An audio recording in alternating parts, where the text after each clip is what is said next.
Introducing National Streaming Sports, live and on-demand sports talk programming that you can access 24/7. For the premier sports talk experience, tap into our Roku channel. Start your mornings with Mac and Jack covering all the weekend sports action. Then pour a cup and enjoy all the sports you can drink on the Coffee and Sports podcast. At midday, talk sports from east to west on the Coast to Coast podcast. Followed at night by some hot girl talk with Prim and Proper Sports featuring Sonja Pearson. Talk boxing on the Gloved Fist. Yankee fans tune in for Start Spreading the News. And there's more on the College Sports Huddle and Sports Scope with Robert Butler. There are 20 podcasts in all and 70 weekly shows giving us a 3.4-star viewer rating. To find us on Roku TV, search for National Streaming Sports on the Roku search bar. Click on the logo and you're in. National Streaming Sports, live. National Streaming Sports is brought to you in part by BetUs.com, designed for true fans. NFL odds, Week 1 and futures, college football odds, including Heisman Trophy favorites and playoff odds, NBA odds of division winners and playoffs, Major League Baseball playoff and World Series odds, the National Hockey League Conference playoffs and Stanley Cup odds, and boxing wagers. Betting opportunities include versus the spreads and outright winners, also during the game. Use our link on our website, nessp.info, the Bet Us Opportunities webpage, for a 125% bonus on your first 3 deposits. Must be 21 years old, and remember, bet responsibly. Good morning and welcome to the Sunday Morning Sports Show. I'm your interim host sitting in for Mac and Linda. Mac, please continue to rest. We miss you. And these are my lovely, gently co-hosts today, J Train, James Martin, and B Strilla, Bryant. All right, good morning, gentlemen. How are you all today? I'm good. Doing well, sis. Hope you're well too. You too, Brian. Doing well. You guys see I'm handling some mobile duties today, but the show must go on. Make sure you guys download the Roku app so that you too can be in the know when sports are going on over here 24/7 without the cost of cable. That's just my slogan, but it works. And thank you so much for all the follows and likes on Roku. Over 12,615 of you have gotten us to where we are. And we are just asking you to continue to share the word and share our station so that we can get to that big 15,000. All right, guys. So we're going to start off with March Madness. You see, I'm representing my blue today. Big Blue still in there. Duke, Cooper flag, raise your flag, salute. Cooper and company getting it done again. It kind of looked a little sketchy early on, but like you guys had both said in our last show on Friday with the fellas, Duke is a defensive team, and the defense did not come to play, or they did come to play. Well, before we start talking about that, I saw in the chat that Keith says he's here in the back. Keith is here. My apologies, Keith Engle. Let me let him in. Thank you so much for letting me know, J Train. You got it. Hi. And good morning to you, Keith. Thank you so much for joining us. I apologize about that. That's okay. You left me in the green room long enough. I ate all.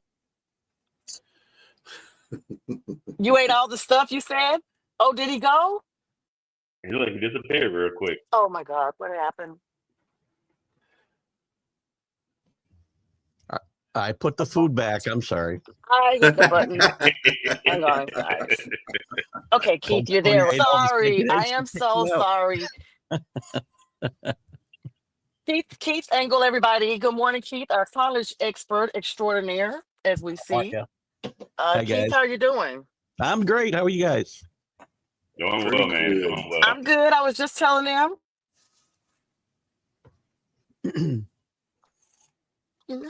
Wearing my blue today, and we'll continue to do so until, the big finale. We got to wear that same shirt for another week now.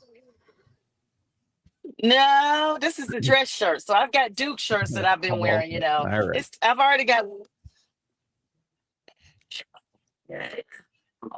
March Madness, and everything going on. And I'm sure you enjoyed, right, Keith? What did you think about the game? Wow, Duke That is big game specifically.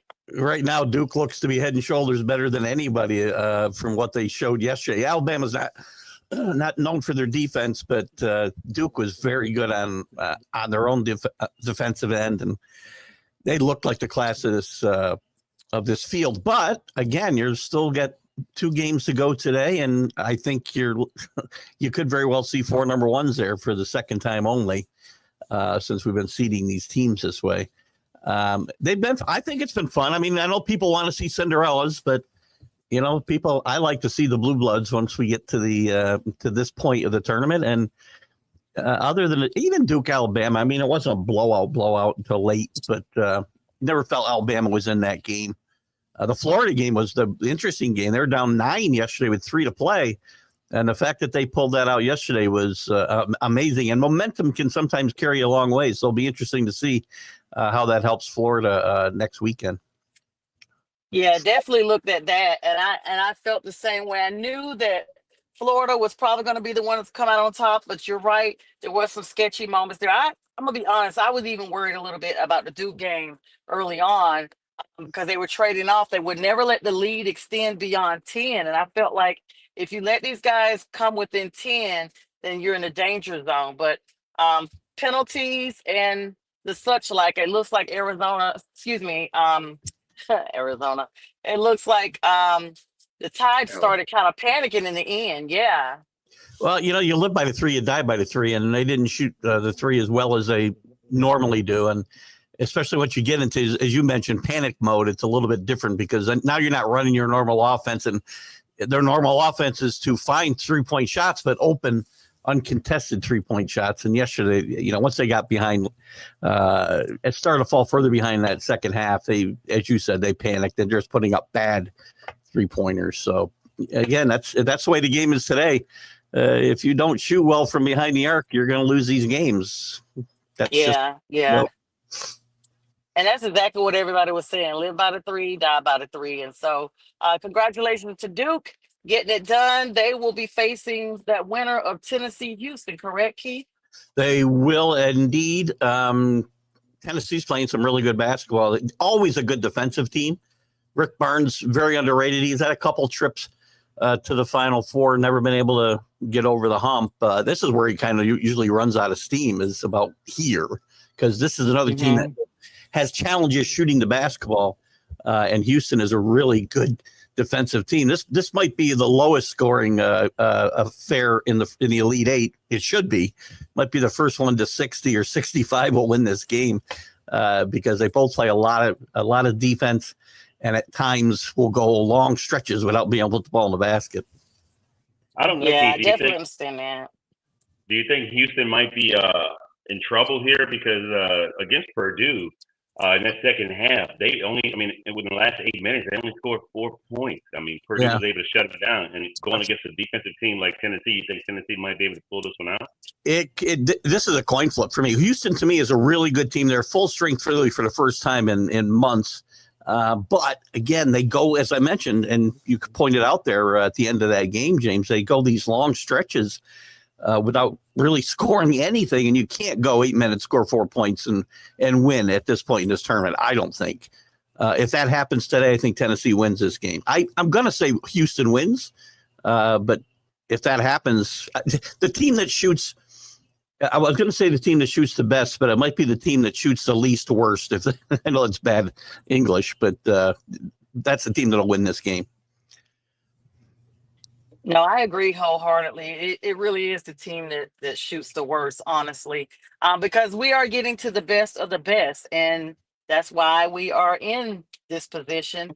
And let me also talk about that. Strilla pointed out that I had all number 1 teams in the last part of the bracket. Are all of the number 1 teams the only ones remaining now that we've eliminated those, or do we have one dangling number 2? I feel like there's a number 2 somewhere. Yeah, Michigan State's a true. They're playing today. Okay, well, as they all say, good luck to all of them. What's the most interesting game you're looking forward to, Keith? I think both of them are interesting. I like there's storylines in both. Rick Barnes has been coaching a long time and had trouble getting over the hump. Kelvin Kelvin Sampson has made a tremendous second or third act, if you want, at Houston, but hasn't gotten that ring yet. Tom Izzo, who's historically been a great March coach, but that's kind of faded in the last, probably maybe even 10 years. It's been a while since he's got 2 national championships, but it's been a while. He's a great story. He's the oldest coach that left in this tournament. And Auburn, Bruce Pearl, you got 4 coaches been around a long, long time, but very successful. 3 of them do not have national championships. 1 does. And Bruce Pearl's had really talented teams at Auburn and hasn't gotten past this point yet. So I think there's great storylines all over the place here. And so people, the casual fan who wants to see the double-digit seeds get to the Elite Eight and root for underdogs, this is probably not the tournament for them. But if you want to see really good, see the blue bloods and see really extraordinary coaches, guys who've had great careers, this has been a great tournament in my mind. Hey, Yeah, I'm super excited. That Auburn versus Michigan matchup, I think, and even Tom Izzo said this is not one of the most talented teams that he's had in the past. But he's got Jace Richardson, son of Jason Richardson. I don't know if they can handle Johnny Broom and that kid, that freshman. I mean, those 2 guards are like some of the best point guard play I've seen in a while. And this kid, the freshman, Pettiford, Tahard Pettiford, man, he could turn it on. And I don't know if they're going to have enough for them. I just think Auburn might pull it out against them. They might. They're a scrappy team. They're a scrappy team. They're not nearly as athletic as Auburn is. And Tom Izzo's teams often look less athletic than their opponents through the years, but they find ways to win. Now, I think the way the game has changed. Tom Izzo's approach has maybe fallen behind a little bit, as we've seen, as I talked about it. Well, he hasn't been unsuccessful. The last decade it was not nearly as successful as the previous one. He could. I mean, if Auburn's firing on all cylinders, everybody's in love with Cooper Flagg. I love Johnny Broom. I think he's a great player, maybe as good as Cooper Flagg. And we'll see which one gets drafted first. But if Auburn plays to their potential, and when they've lost, it's because they haven't done that. They beat themselves more than they get beat. I think Auburn. So they could certainly win this game. Auburn's a favorite. It's funny. Bruce Pearl is doing everything he can to quiet all the talk about Michigan State being this big underdog against these great athletes at Auburn, because he doesn't like that narrative. But it is. Auburn should, on paper, Auburn should win this game. But I like Tom Izzo. I picked them to win the national championship just because it's the kind of team he's really excelled with in the past. Not a lot of big names, but they get it done. And they really haven't had their shooting game yet either. No, there's usually one game in a tournament that Michigan State really excels at their shooting game. They haven't even had that yet. Yeah, and they've been tested too. They had a really tight game with A&M already. Who they played last year? I think they had 2 games where they had Ole Miss and New Mexico. Yeah. The Ole Miss game gave them a little bit of a test, so I think that helps when you get to this point too, when you've had a game like that under your belt. Yeah, that's definitely, these teams have to get red hot now because this is the finale for them. Literally, win or go home. And so some of those teams that we have not seen the best performances, or we thought they were decent, they have to be above that. So they're going to have their best of the best shooting game coming into this, these last, Final Four? This last Final Four games. Yes, Final Four is here. San Antonio, the city of the hosting.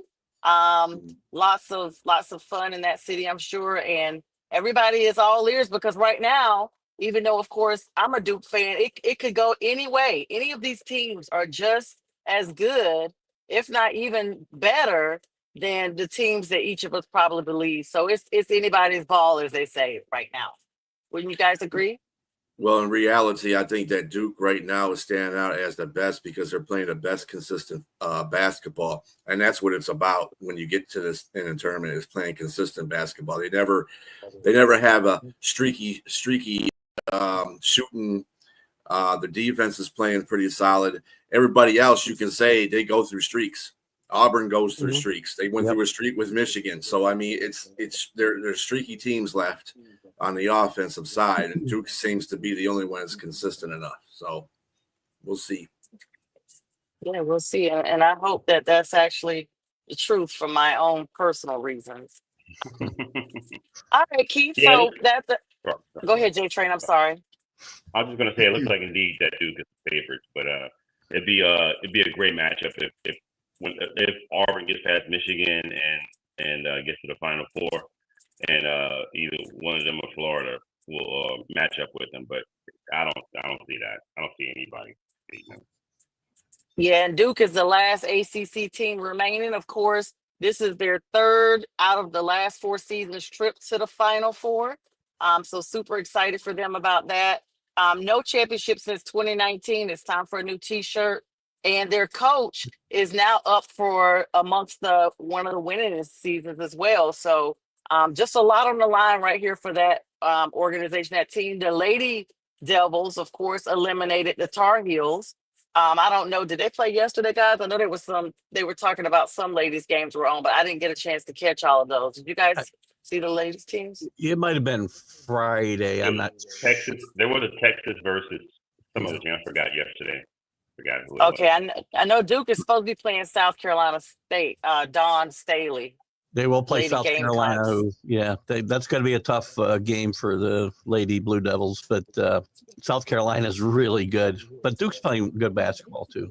Been a lot of fun. Oh, Yes. The women have been a fun tournament as well. And you know, I don't know if it came up on this show or maybe it was Wednesday night. Somebody brought up the fact that the women's there's more parity, but it's all the teams that win are always the top seeded teams. I mean, I don't think there's anything below a 2 left there. There might be a 3 left. In the There's sweet. Right. LSU's got to play Oh, UCLA. LSU's a 3, right? Who's not normally a 3 either. So it's a kind of an aberration that they're a 3. So they got Kim Malarkey. Lots of mix-ups. I like to call her Kim Malarkey down there. Yeah. Oh Texas, yeah, the Barbie. Jeez. Texas beat Tennessee yesterday. USC beat Kansas State. Notre Dame got beat by TCU, and UConn beat Oklahoma. Look out for UConn. USC's been a great story too. They found a way to get it done without Juju Watkins. That was impressive. Now they're going to run into Geno's, who's been blowing teams out of this tournament. By the way, they might be the most impressive team. South Carolina still would be the favorite to me, but UConn has just been making mincemeat out of everybody in this tournament so far.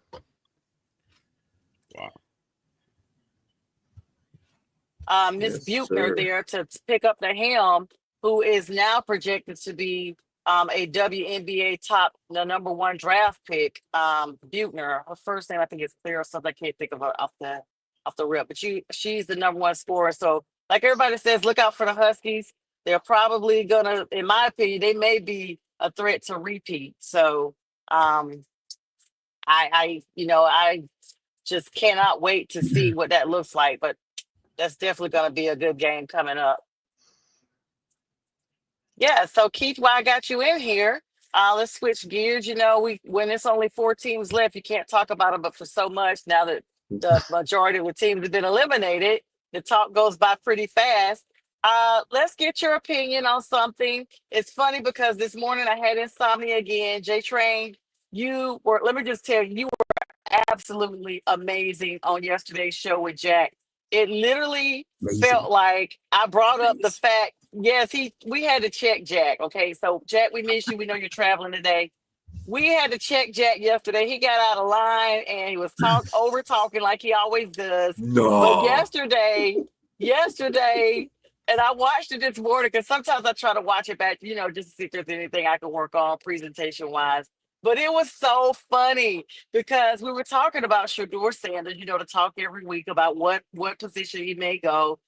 And Jack just came out the gate just hurling insults at J-Train, saying that he felt like Shedeur was going to go to the Saints and then talking about how bad of an organization. And J-Train was just like, okay, Jack, let me speak here because we don't have a lot of time. And he just went, when he said that from that moment, it was hilarious. But I do want to get your opinion, Keith, not necessarily about that specific part, but about the fact that Dion has come out now and apparently backtracked some of his wording. I'm a little more gracious. I'm basically saying, no matter what team Shador goes to, he's going to be grateful. He doesn't want the media to continue this narrative about, Shador is going to be here or else he's going to be, involved in XYZ. What are your thoughts on that? Oh, I think it's very interesting. As soon as the chatter started or that Shador might start sliding in his draft, that Deion changed his tune. He knew he didn't have leverage. He didn't have the leverage. He wanted to have the leverage like Archie Manning had with Eli back in the day, right? Well, we all knew where Eli was going to go, and he didn't want him to go there. And he had the power to kind of manipulate a trade with the Giants. Deion doesn't have that type of leverage, and I don't think he really ever had it. But he thought he did, and that's when he was running his yap. But as soon as the last couple of weeks, and certainly the last 7 days, when it's apparent, and I'm not saying it's going to happen, he could still go in the top 5. We don't know what's going to happen. Somebody could move up and do something silly. But as soon as the talk started about him sliding, he changed his tune and said, "Oh, wherever's good in the NFL, I don't really care as long as we're in the league." Right. Which was what we were supposed to have, in my opinion, to begin with. Yeah. Yeah, and look at this. He is one of the most over. He's going to be the most over. Well, this is saying a lot with DeMarcus Russell. Sorry, James, but he might be the most overdrafted quarterback by the time we're done in the history of football. PFF, who I follow religiously for their rankings, has him ranked 47th in this draft class. 47th. Oh, Shador? That's correct. Oh my goodness. Last I looked, they moved him. He's moved a lot. He's been for anywhere. They've only had him as high as 17 at any point. Wow. I meant to. Oh, I do have J Train. What are your thoughts? Yeah, I just really have to go off of what I've seen him do in college and what the numbers he's up to 46. I think it's just some things with PSF. I take PSF with a grain of salt. With a lot of players, I think. Shador, I'm not saying that. Watch him play. Remember, they're not saying that's where he'll get drafted. That's just their rankings, right? And Cam Ward's 21 there too. So. Right. I just think that I see a lot of greatness in him. I see a lot of great leadership in him, the qualities, and I saw great play. Considering what he had, don't get me wrong, he had Travis Hunter there, but he wasn't just throwing to Travis Hunter. He was throwing to a lot of guys that were on that team, and that a lot of those guys, when they get to the next level, will not be great players at all. And some of those guys. One guy last year went undrafted, I think, and I think he's either out of the league or he got cut from his team. Yeah, I'm just saying he made a lot of players around him better. A lot of players around him great, considering with the offensive line that he had. And his numbers, he's not a strong arm quarterback by any stretch of the imagination. It's accurate. He is very accurate and precise. If you give him the time, and I think that the one Achilles heel that he has is just trying to hold on to the ball too long to make that one play that he can get. But other than that, man, it should be a great quarterback for some team. And just the evidence, again, being able to turn over Jackson State, and along with his father, who coached, and also, he's won wherever he's been at. He just won, and even with Colorado's no sliced bread either. They didn't do well until they got there, and so I want to we'll see. Let me be clear on one thing, though. I'm not saying he won't make it in the NFL. I'm not saying Cam Ward won't make it in the NFL. I'm just saying I wouldn't be using one of the top 10 picks in the draft on either one of them. The best quarterback of all time got drafted 199th. So, if anything, I'll say you're very consistent because you said that about the quarterbacks in last year's draft. Exactly. So I don't have a problem with what you're saying. And that, to be fair. And to bring up your point, you said the best quarterback was drafted in the 6th round. I see some similarities and comparisons to. I mean, so should teams wait that long to draft somebody and find a gem like Tom Brady? That's a 1 in a million. That's not gonna Anomaly. happen. Yeah. Yeah. Right. Exactly. So I mean, it's fair to say that. I mean, because now we see where some guys they're trying to move Jackson Dart up. They're trying to move him up now into the late part of the first round, and to me, he seems like a second or third round pick. But 100%. he definitely is going to get moved up, and you're going to have some other guys like Kyle McCord. I'll be honest with you, I thought Kyle McCord's play at Ohio State wasn't all that great. But when he got to Syracuse, you saw a better side of him. I guess, a different system, a different team, a different scheme and everything. You got to see his talents a little bit more. So Kyle might be a little bit better quarterback than Jackson Dart is. I mean, to me. Kyle McCord's a guy to watch later on. Again, I wouldn't be picking him before the third round at least, maybe even fourth, but he's a guy to keep an eye on. He's going to be a project. All these guys, none of these guys are ready to play today, I don't think. And if you're a team that needs a quarterback today and you start sticking them in there, you're going to have a problem potentially. Again, I don't have a crystal ball, so I don't know. But Kyle McCord, he's got the quickest release of all these quarterbacks in my mind. I watched him play twice at Syracuse last year, once against the Hurricanes, where he was phenomenal. Of course, their defense was not any good. So, but there's a couple of quarterbacks that you can take later on and not risk the chance that you have of setting your franchise back by taking a quarterback so early. We see it happen a lot. Yeah, this is probably going to be the most overhyped draft ever. I've never seen a draft this overhyped. And to what Jay Trading is saying, they're trying to hype up, Dart to put him in the bottom of the first round. To tell you the truth, I'm sorry. I just don't think any of these quarterbacks. This quarterback draft reminds me of the Kenny Pickett draft, where Pittsburgh drafted that number one pick. I was like, come on, really? Come on. Was he the first quarterback to go in that draft? Yes, he was. He was number one. He was the only one to go in the first round. Like 18 or something, wasn't he? Mm-hmm. Something like that. Yeah. That's where these guys ought to be going. That's where these guys ought to be going. The back of the first round. Back in the first round, top of the second. Yep. Yeah, I think we got really spoiled with the draft last year with having so many quarterbacks. It just seems like it's only natural that there's a lull this season with the draft. True. And the great thing about, again, the great thing about last year's draft, hindsight 2020, we've seen success with all the quarterbacks. I mean, even in preseason with J.J. McCarthy, notwithstanding, but everyone else, had some level of success. Two of them were up for Rookie of the Year, both Bo Nix and of course Jaden Daniels. But even Caleb shows. I mean, he was number one overall pick. It was a mixed bag, but I mean, he showed you why they drafted him. I mean, just need a little bit of help. I think he'll still be the best. I think he'll still be the best of those guys. Caleb. His feelings probably higher than everybody else. Yeah. Exactly. Yeah. All right. Well, Keith, we appreciate you coming on. We know you got to jump off and do your show here. Stream of Consciousness coming up really here in the next 30 seconds, 45 seconds. Always good to see you. Have a great week, our friend, and we'll see you soon on Wednesday. On the good Sunday, guys. midweek Keep show. your hands on the wheel. Keep your hands on the wheel there, Sonja. I'm literally parking right now. I'm parking right now.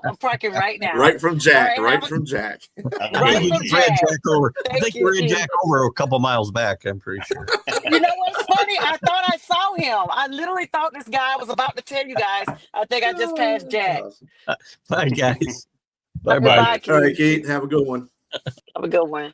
Yeah, he's funny, guys. Keith Engle, y'all, and I'm actually pulling over as we speak. This is what happens when you are helping to host and you're also starring of the show. And so just want to thank Keith for stopping by. And true to form, I'm actually at my destination where I'll be doing the rest of the show. Right. So it's one of these, like I said, it's one of these times of season that everything is just kind of like, man. Good morning to you, Rick. Thank you so much for joining us. He said James has turned the corner. I guess has turned the corner, but is still polite and respectful. Yeah, James tried to get with me the other day too, Rick. So I don't know, ever since he's been out on this supposedly medical leave situation, he's just come back a different situation. I don't know if they gave him a lobotomy or what, but he is not the same person. He's not the same person at all. But Yeah, we love James, and he's a great that brother to the was show. definitely not the softer side of James. That's for sure. No, no. I could not believe. I was like, oh wow, okay.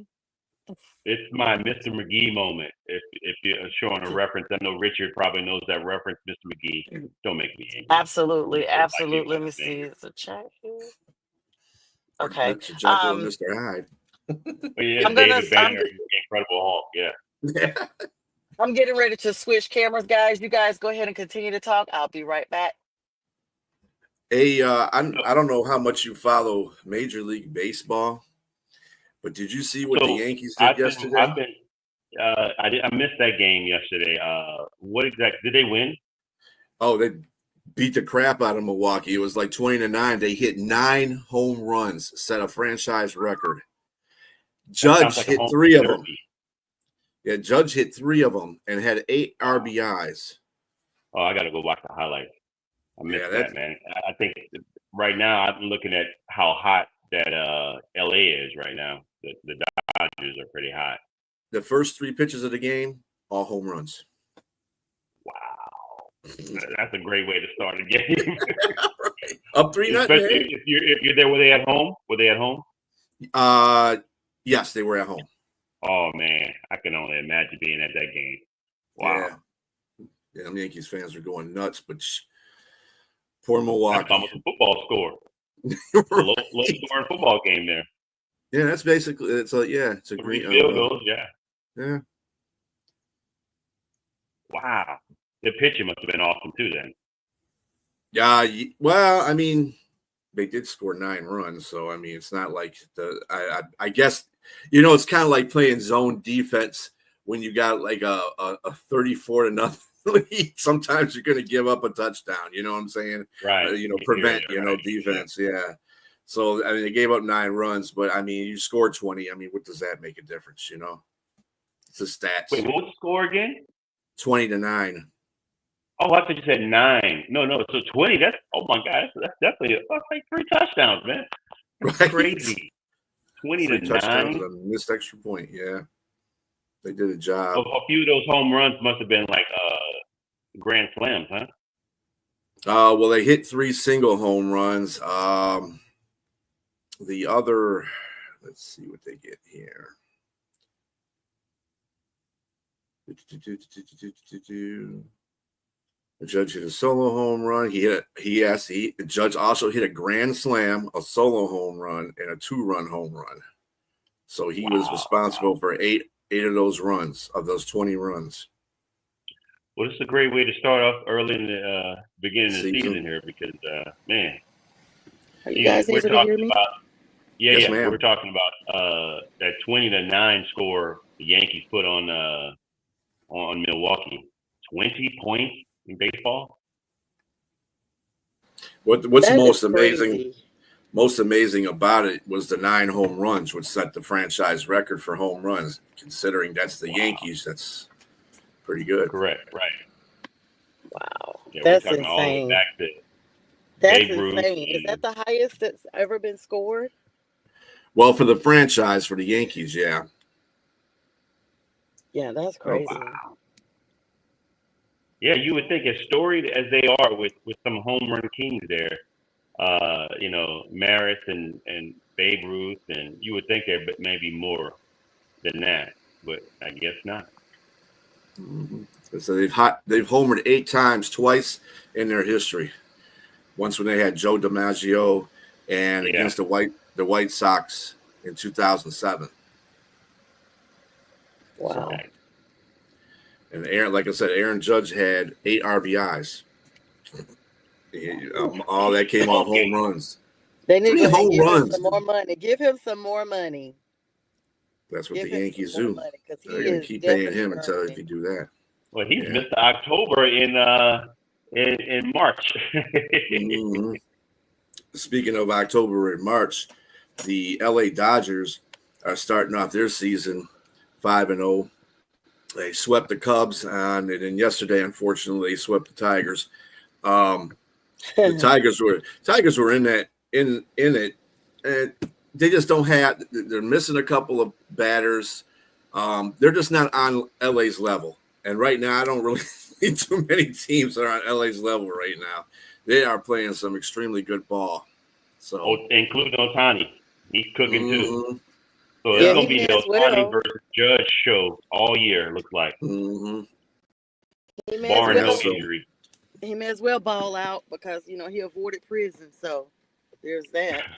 He better play harder than ever because he's got a second chance at life, honestly, and yeah, freedom. the Teoscar Is he still Hernandez, considered DH? Is he still considered DH?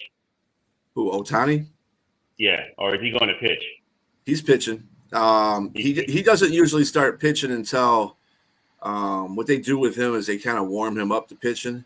So basically, he's batting right now. He's just strictly as a batter, but they're going to start pitching him. He's going to start pitching pretty soon too. They're just warming him up. But Teoscar Hernandez, he had a heck of a series against the Tigers. He had at least 3 home runs in that series.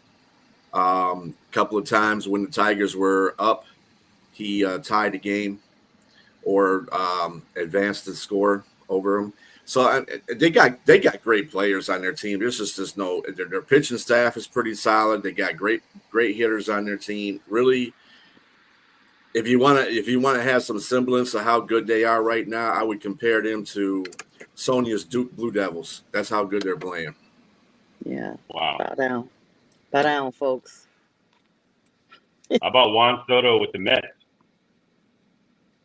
Soto, I don't know how they're doing so far. I haven't really checked out the Mets because it's like early in the season. See if they won. I don't know if they played yesterday, but they're like 1-1. I think Soto homered a couple. The Mets lost yesterday to the Yeah, Astros. 2-1. Yep, 2-1. Yeah. So now they're 1-2. Yep, 1-2. So I don't know if Soto's going to make that much of a difference on the Mets, to tell you the truth. He started out so warm. He started out so hot though. Like on opening day, it was just like, bam, here we are. But I mean, it's such a long season. It's 162 games. You can't. Games. Yeah. That's a long season. Speaking of, I don't think he's mad at having long seasons, considering he got 15 years, $750 million. Jeez. Yeah, seriously. The Phillies actually are at the top right now in the National League East. They are undefeated right now, 2-0. Marlins, shockingly, are right behind them, 2-1. And then you have the Mets. And then in the National League Central, the Cardinals are undefeated. The Reds are behind them at 1-1. The Cubs are 2-3. In the National League West, the Dodgers are 5-0. I guess they played more games than we realized. Okay. Yeah, they played. Their opening season was a week and a half ago in Tokyo, Tokyo series, and they played the Cubs. That's why the Cubs are 2-3 as well. Cubs won their series talked about too. the fact that we didn't know that opening day had happened because they had it somewhere else. I mean, so much for America's favorite pastime that it opened somewhere else. Well, it was due to the fact that they're trying to really work in the Japanese American baseball aspect, because the 2 pitchers that are on, well, majority, a few good players on the Dodgers are Japanese, Yamamoto, and I think his name is Sasaki, and then of course Otani. So you got those 3. They make a very large representation in Japanese baseball. So if they decide to do that, Cubs had some Japanese players on their team too. So it's just a crossover game. It's just weird that it started that early. That's all. Is that the ones that Otani brought in? One of them was his friends. Is that who one of those guys is? Yeah, I think it was Yamamoto was the one that he brought in. Sasaki is like a highly touted Japanese pitcher, right? Yeah. So yeah, he should be a big deal for them this year too. I mean, we'll see. Yeah. Yeah, and then you got the like we said, the Padres are behind them 3-0 only because they have not had their extra games. As a matter of fact, their opening game was against the Braves. and they lost. They said it was one of the most highly attended opening days they had because Braves country travels, and so those are their ranking. Then the American League, the Yankees, of course, the American League is the one that I'm more familiar with all the time. Yankees are 2-0. The Orioles are right behind them at 2-1. Then you got the Royals are 1-1 in the League Central, American League Central, with the Guardians. Wow, behind them 1-1. The American League West, the Athletics are 2-1, tied with the Rangers. And then and so the Braves are like nowhere in that ranking. I'm trying to where the heck are they? I don't even see They're them. At the National bottom League. right now, sis, unfortunately. Yeah, Yeah, that's why I was 0-3 like, there's because San Diego nowhere. swept them. Yep, they're at the bottom. San of the Diego's a good NL. team too. That's another team you need to watch in the National League. San Diego, they played very well last season as well. So, and they returned most of their starting pitcher and their batting order. So they should be respectable. They're probably giving LA a run for their money. What do you guys think about Rafael Devers, who got moved to DH and is now setting the MLB record for the most strikeouts in his first 3 games? That's good. Let's hope he can keep it up. Yeah, Right. I don't know what prompts them to move somebody to DH. Is it just their performance? They feel like they'll do better in another role. Like, how does that work? Yeah, that's about what it is. It's like like we have with Javier Baez. Mm-hmm. You're gonna put him as DH. He's a good defender. He's not the particularly best offensive guy anymore, but he is a good defender. He we had him at shortstop for a while. We've even tried him at outfield because we're having a couple of our players on the Tigers are out for a while and they're outfielders, so they need somebody to go out there and help out with the outfield. But who they've had in there so far has done a tremendous job. I got to give it to them. But yeah, I mean it's just based on performance sometimes, or maybe they got a lot of hitters that they're trying to get into the lineup, and the person that happens to be the odd man out is the DH. So, okay, that makes a lot of sense. Okay, I had to ask because that's something I just never understood, and I just kind of wanted to see, if sometimes we explain to the audience to make sure everybody's on the same page and understands, and that's something I never understood because I'm like, if you're getting paid for one thing. But I mean, if you're getting paid, I guess it's like being on any job. If they feel like you are better at another position, they're gonna at least offer it to you. I mean, or promote you. It's kind of like or demote you based on your performance. Now the Yankees players are using a new batting style right now. It's a torpedo-shaped bat that they're using, saying it appears to be legal. But some people have an issue with it. They're having an issue with the shape of this bat. And according to CBS Sports, some people were saying it was not legal based on the shape of this bat. Are you guys aware of that? Did y'all hear anything about that? no, but it explains the 9 home runs. Yep. I don't know. Yeah, I feel like. Are we going back to Sammy Sosa days when he was? Right. Yeah. Damn. I don't know. They blew out. This is the reason why they blew out the Brewers 20-9. This type of bat. I mean, I'm kind of trying to figure out how does one team get a chance to use a different type of bat as opposed to the entire league being changed over. What's the name of this organization again? The New York Yankees. That's you know who the they reason are. why. That's the reason why. Yeah, and they they're said not going to that. bet an eye at it until somebody, until the rest of the league, the rest of the league owners. That's who's got to complain about it is the league owners. So if a lot of teams get together and the owners say, "Hey, hold on a minute, man. No torpedo bats, bro. No, that ain't going to be working. Let's be traditional." Then that's when it's going to be changed. But until somebody makes us think about it. They're saying what it is the barrel of the bat is a little further down and closer to the label, which is where their players actually clinch the bat at. So they've moved the grip basically where it's more accessible and easier for their play. I've never heard of such. I literally clearly it would look like they would have to get some type of clearance before they just run out there with these bats. And I guess they did, like you're saying, is New York. So that's how they are. Yeah, I mean, it could be just something that whoever provides the bats, I don't know if it's still Louisville Slugger or not, but whoever provides the bats are just trying something different with the bat to see if it can, based on player performance and what the players are saying about how the bats are now, traditional bats, that is. Just moving the barrel down a little bit and getting more, because you get a lot of broken bats in baseball, and maybe this is a strengthening technique for the bat, so you don't break so many bats. Not that should be a problem for whoever makes the bats, because that makes some money. But whatever. Right, that's true. I understand that. You agree, J Train? Yeah, look, I'm all for trying to find the advantage that you can get, but as long as it's with the confines of the rules. But yeah, I'm good with that. Yeah, it's a lot. Now, we're going to switch gears to NFL, my favorite topic, while we still got J Train on here. Jack, we miss you.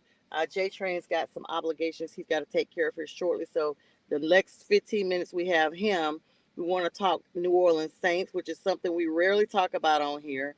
Now, it has hit the press that actually before the Saints were able to redo their deal, Derek Carr was actually seeking a trade. And speaking of trades, we have the Philly sports guy, Pegs.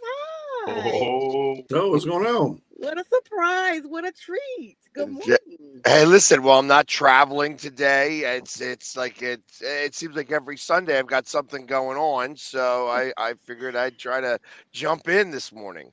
We appreciate There you you. go. Let me tell you something. As my grandmama used to say, the Lord will provide, because I was just saying that J Train has to leave at 9 and B Strill and I were going to have to hold it down. So we hope you can hold it down with us. We're so glad to have you. I am here all day today with you guys, so You let's go. are. Thank you, Lord. Literally.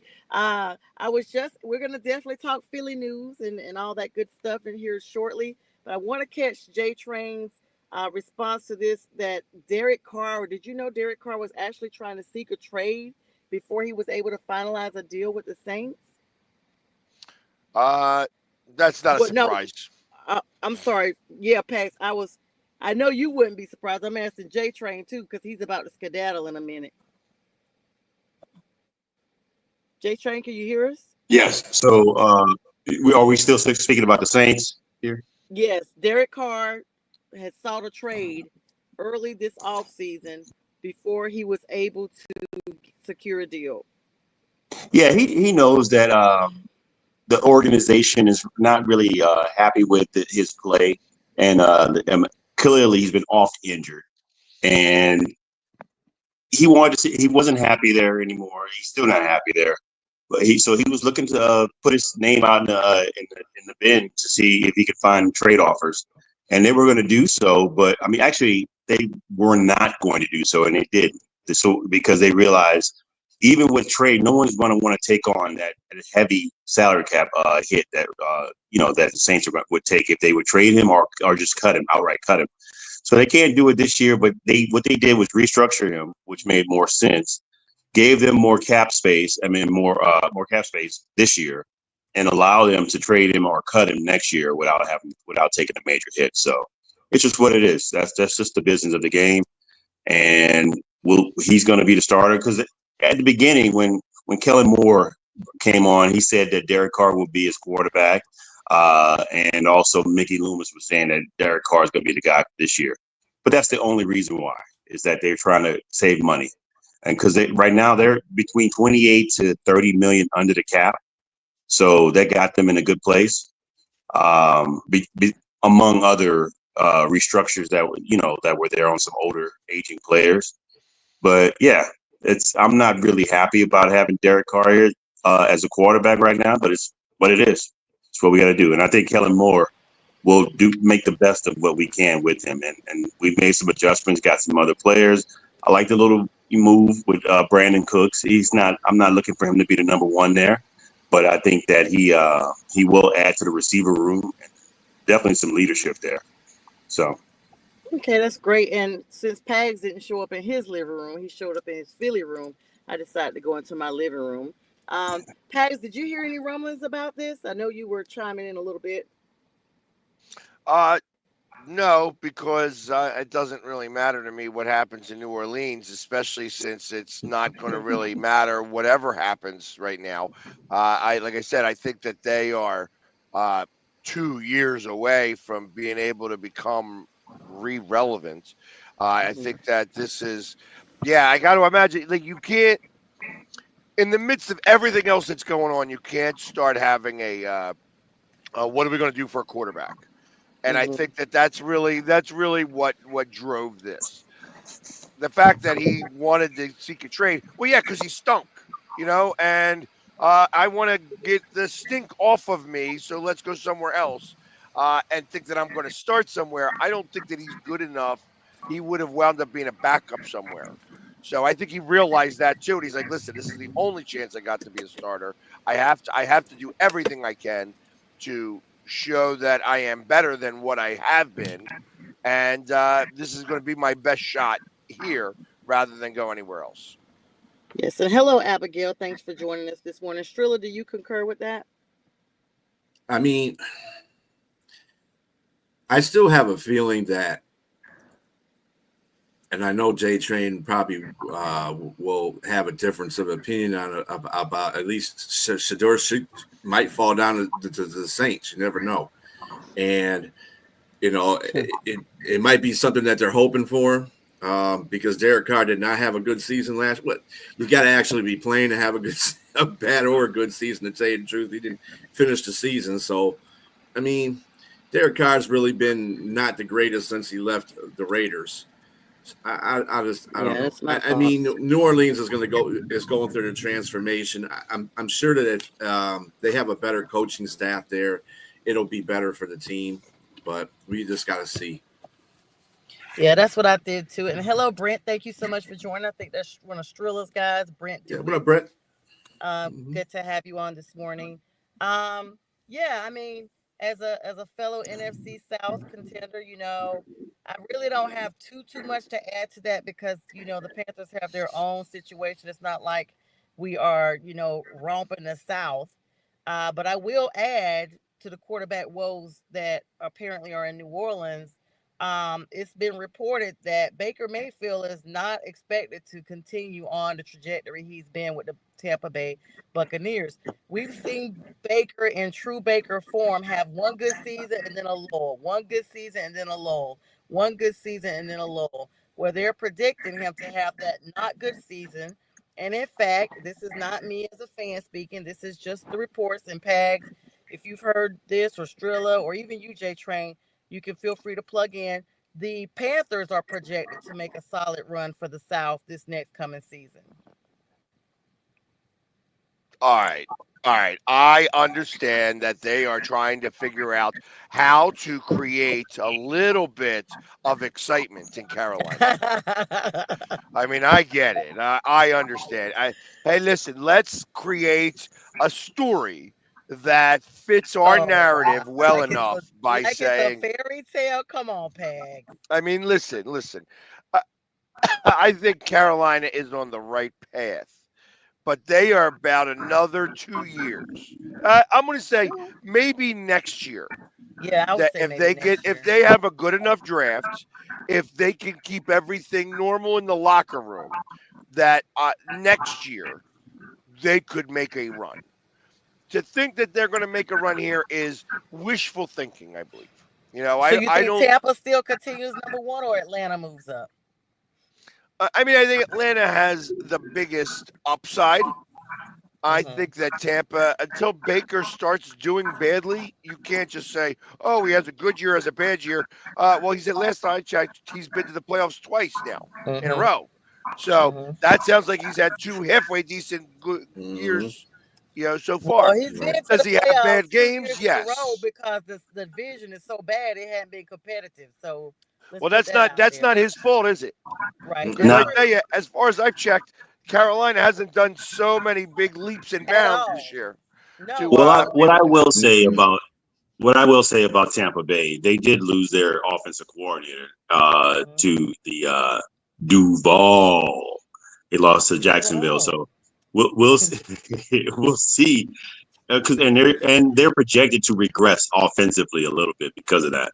But we'll see how they do. I don't know who they replaced Cohen with. I can't even think about their offensive coordinator right now, but They we'll And the also see. previous And I season, do we think got new they, coach. I think So, Carolina will progress a little bit. Yes, I think they will yeah, progress. They they look like they're going a little bit better. and Tampa Bay also lost their defensive line coordinator too. So oh yeah, they the lost previous lost season them we to took their us. coach. The Panthers took their coach. So now that's all three pieces. Who is So us, by the way? Panthers took Lions. Dan Canales. Okay. Just wanted to Oh, make sure who I was talking to. oh wow. And so The next Super Bowl, the next I tell Super you, Bowl champ. I think that Carolina will progress as long as their quarterback progresses, and I think that he will win 2 more games than he won last year, personally, because of him being better quarterback just from now knowing the NFL for a couple of seasons.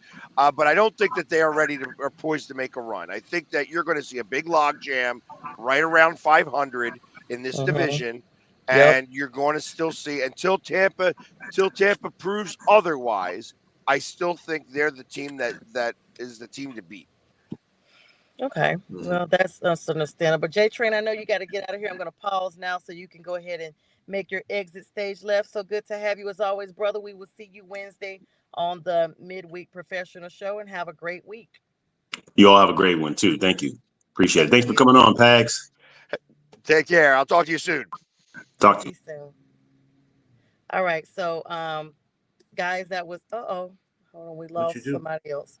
So sorry, Pags. That's what happens when you talk about the Panthers, you get put backstage. Just kidding. It really was an accident. I was trying to move James at the same Sure. time, and then I tapped you by Sure. mistake. So Pax, what's going on in Philadelphia news? I know there's some hockey plugs in. First, let's talk NFL first. Any major things going on with the Eagles other than continuing to romp through the country, celebrating and flying? No, we're still the world champs. Um, Mm-hmm. I So I mean, you know what? Right now, everybody is trying to figure out who we're going to play first in on September 4th, and Hang I on think 1 second, Pags. I just thought about something. Have you met B Strilla? Have you met Brian that's on the show with us now? Have you met him? no, I don't think Okay, so. I apologize. I forgot we have not done a show with you. This is Brian Art B. Striller, Detroit Lions extraordinaire, one A Cheek and Three Toes podcast host. And this is the Philly sports guy, Pags, James Peglee. Or You hear Paye, he's talking however you want to Paye, say Paye. it. Let me get the name right of the Eagles. So let me make the proper introductions. My apologies about that. I've actually saw Pags on here before when I was watching the Yes, show. but I So wanted to he's been on. introduce you to since we're now hosting I together. understand that, yeah, but I've actually got experience listening to him. So I was going to All say, right. I mean, if there was a chance I was going to meet him, I would have been at the draft a couple years ago. Um, yeah, I spent some time up in Detroit. I actually love Detroit. I lived in Warren, Michigan for a little while, what'd so you do? I have D some strong Tweezy. ties to the Detroit area. He loves D Tweezy. All right. So no moves on the no roster moves though, right? I mean, we lost our guys on defense. We lost the what I will call um, some some weight. You know what I mean? I mean, Slay is still a great player. CJGJ is Detroit can even say that he's actually I think a good safety and brings some swagger to any defense he joins just because of his attitude. Short of that, I mean, I think that they're poised to try to replenish a lot of things in the draft because I think that our offense has not changed one little spot really, and I mean we had to change out one guard, so one Mhm. offensive lineman is what we've lost on our offensive side, and on our defensive side, I mean we lost some pieces, but our defensive line is I think the big reason on why we had to do that right now is because Jalen Carter is poised to become the richest player to ever play the game who's not a Yes, he quarterback. is. So For a He I moment is. yeah, I mean I until the think next that's quarterback steps up. no, well it's not even the corner. It's not even the quarterback. He's like I said, he's going to be the highest paid non quarterback probably Yeah. up until Hutchinson resigns. So that's probably how that's going to play. Because I think that those two guys are going to be the cornerstones of our individual defenses for a very long time. That being said, the only thing that's really big in football world is us trying to figure out who we're going to play on September 4th. And I think that there's only two choices. If I am the NFL and I'm saying who are you going to start off the season with? I personally think it's going to be Washington because that's a rematch of the NFC Championship game. The only other game that makes any bit of sense whatsoever would be Detroit, as that would have been the NFC Championship game that should have happened. Yeah. Unfortunately, they didn't get past Washington. Washington was playing really strong. And when you have to replace 22 guys on defense, it's hard to pick up from the trash heap and hope that somebody is going to get through. I think they just had too many losses on defense. And it's going to be interesting to see how they recover from that this year and make this run. Because I still believe, kind of like I believed last year, that the NFC Championship is going to have to go through Detroit. And uh, I think that we're going to wind up seeing that this year. But I kind of believe in my own mind, if you don't start with Detroit in the beginning of the year, that's going to make for a great Monday night football game right around week 9 or 10. I agree with that. Yeah. What would you I think lo- about that type of matchup, Strilla? oh, that'd be great. It's going to be in Philadelphia. It's going to show where the Lions are at that time, especially if he says on Monday night and about week 9. That would be really good because that would show both teams where they stand at in the NFC. I like a lot of things that Howie's done in the offseason. You basically are just recycling older players for newer players. You got your rookies coming in there to start. I mean, hell, you had Quentin and Cooper just playing out of their minds, and I mean that's the reason why you got rid of Darius Slay. And Darius Slay, I love Darius Slay. Obviously, he came from Detroit. He always shows love for Detroit and Philadelphia. So it was sad to see him go, but I understood the move, and I'm not on the same path with you with CJG. No, he was an ass when he was here. Excuse me. But he was an ass. I think he brings a swagger to the defense. He may be an ass because he likes to talk a little too much, and the words get out. That's the problem. Like the words get out. Like he doesn't know how to keep it in the locker room, and I feel like that. But he does play, and he does add a little bit of swagger to a defense, and I feel like that you felt that 2 years ago. I think that I mean, you could say whatever you want, and listen, I wasn't in Detroit for that whole run, but and he was one of the vocal leaders on that defense, whether you wanted to believe it or not, because he was that guy. And he had just gone to an NFC champion, just gone to a Super Bowl, lost, but it didn't matter. He joined Detroit, and he started to teach them how to win some games. Because that Detroit, if you remember the year before that, they were losing a lot of one-score games. And I feel that he didn't win them personally, but he showed them or helped them learn how to get over those humps and win some of those one-score games rather than continually lose them. Well, you have to actually be playing to do that, and he didn't play past the Seattle game. So he wasn't worth anything until the playoffs. And then in the playoffs, he was missing tackles. Dan Campbell told him, "Hey, dude," because him and Ayuk were jawing. No, not Ayuk. Debo were jawing at each other, and he told him, "Don't go out there and get no penalty because you have this thing with Debo," and he got a penalty in a game. So no, he might be good for you guys. He might have been good for New Orleans, but he was an ass here. He was not a good player here. He was not a good player here. In fact, I was so happy he got off this team. It was because I like you. And when he first got on his team, I thought he was going to be, good because CJ, he was good at New Orleans. He was good in Philadelphia. I said, hell, that's good. I was kind of like this on it, but at the same time, I said, well, that's good depth for the safety safeties, and they could, Kirby can learn a lot off him too. And I'm not saying Kirby didn't learn anything off him, but you got to be there to be learning something. And I don't really think he did anything to change the culture that was already happening in Detroit in the first place.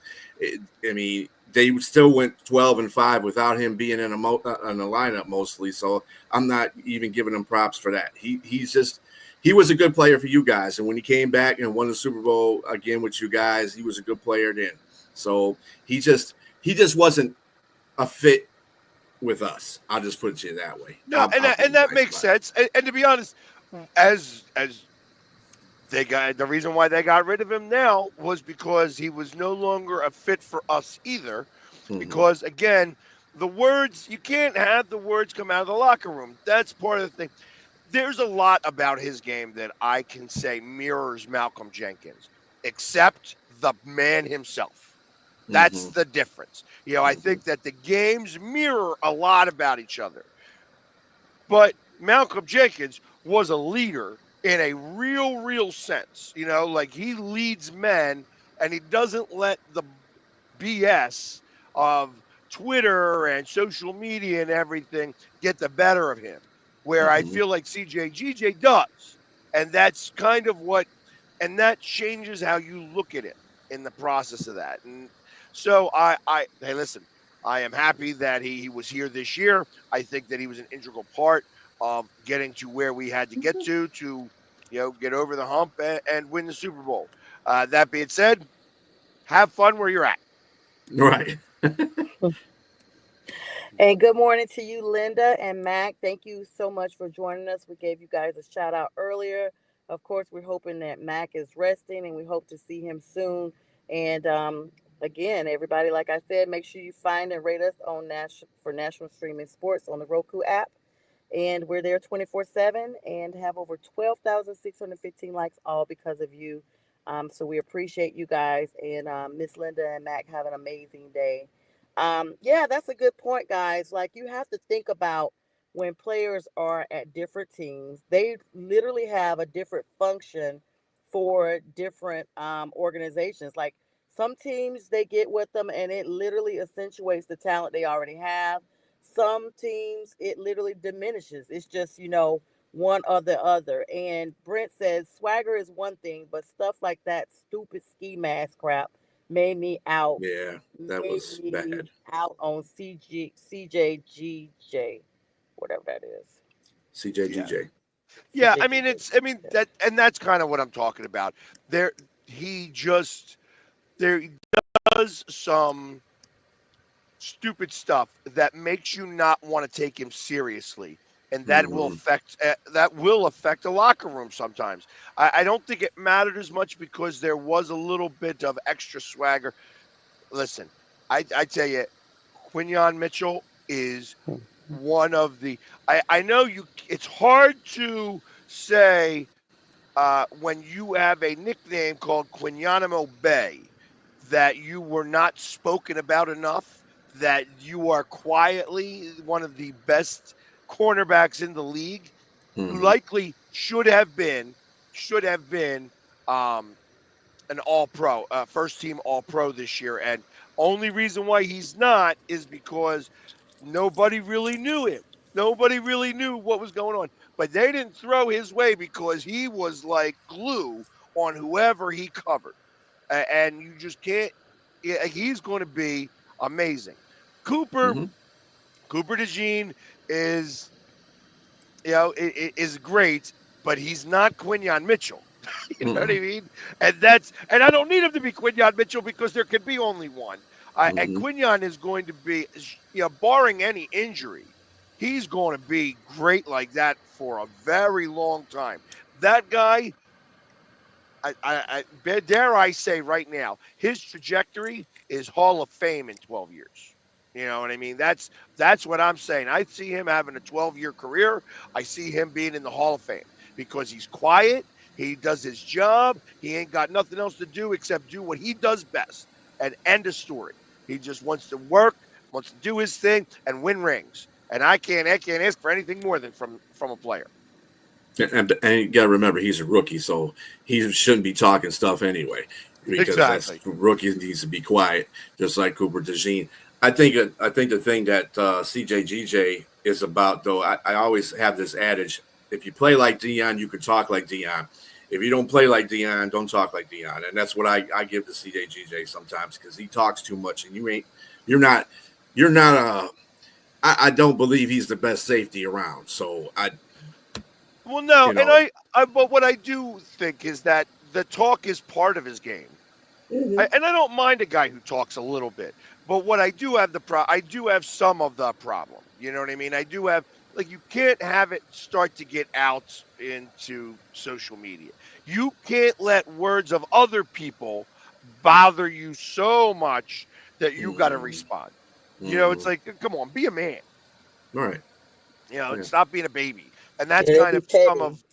that's kind of what I see from him a little bit. hmm, That being said, some people need the talk to be able to make themselves better, because ultimately poking the bear sometimes works in your favor and hmm. sometimes works Well, that against you. against you, yeah, Like so said, you said a couple years ago he was poking the bear and he wound up being the one that got called for it, yeah, and that hurt your team.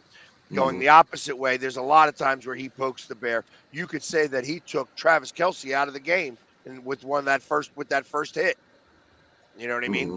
I mean, that's a very strong possibility that you could say that actually occurred. I can't, I wasn't on the field. I didn't hear what they said afterwards, but I know that Travis Kelsey didn't have a Travis Kelsey like game. Hmm. And did it have He it? was Did it have how much isolated. of that hit had to do with that? I can't really say.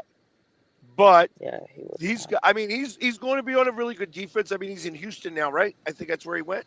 Um, No, he went to. Did he go to Houston? Yeah, did he go to Houston? I thought he went somewhere else. I think he is in Houston. I'm not 100% certain, but Hmm.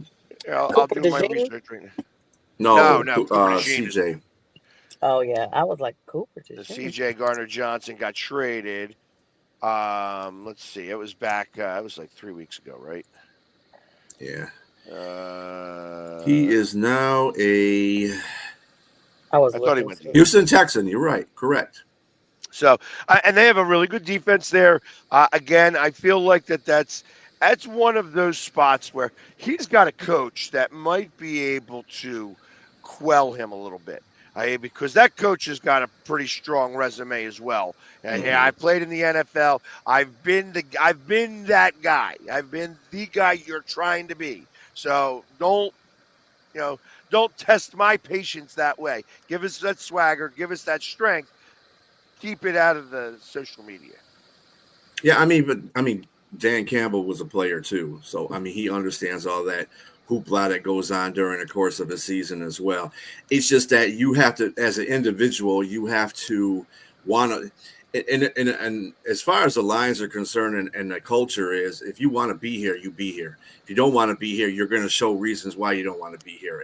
And that's, I think CJ just didn't want to be here. He just took the contract to take contract to get a paycheck until he got picked up by Philadelphia the next year, because everybody knew that was going to happen. So he was just here. He was just here for a vacation, kind of, I guess you could say.